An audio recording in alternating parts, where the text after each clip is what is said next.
چلیے اب تھوڑی بات کر لیتے ہیں روزے کے فائدے کی۔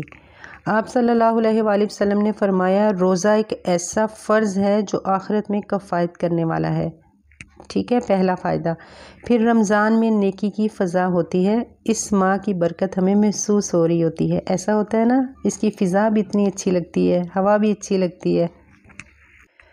پھر اللہ تعالیٰ کے نزدیک روزے دار کی منہ کی بو مشک سے بھی زیادہ اچھی ہوتی ہے۔ اور روزہ اسلام کی مضبوط رسی ہے۔ آپ صلی اللہ علیہ وسلم نے صحابہ سے پوچھا اسلام کی کون سی رسی سب سے زیادہ مضبوط ہے؟ تو صحابہ نے عرض کیا نماز۔ آپ صلی اللہ علیہ وسلم نے فرمایا بہت خوب، اس کے بعد کون سی؟ تو صحابہ نے عرض کیا زکوٰۃ۔ آپ صلی اللہ علیہ وسلم نے فرمایا بہت خوب، اس کے بعد کون سی؟ صحابہ نے عرض کیا رمضان کے مہینے کے روزے۔ تو آپ صلی اللہ علیہ وسلم نے فرمایا بہت خوب۔ کتنا اچھا انداز ہے ایک استاد کا اپنے شاگردوں کو سکھانے کا، کتنی اچھی گفتگو ہے۔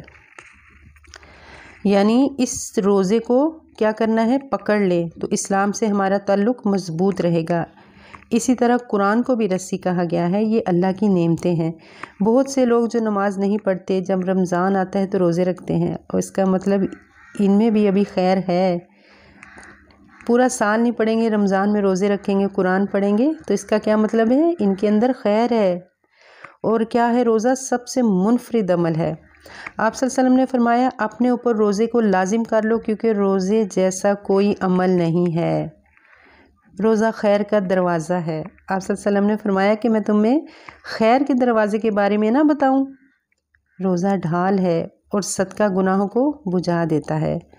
ڈھال اس طرح ہے کہ وہ روزہ دنیا میں شیطان کے وار سے بچاتا ہے اور قیامت میں آگ سے بچائے گا انشاءاللہ تعالی۔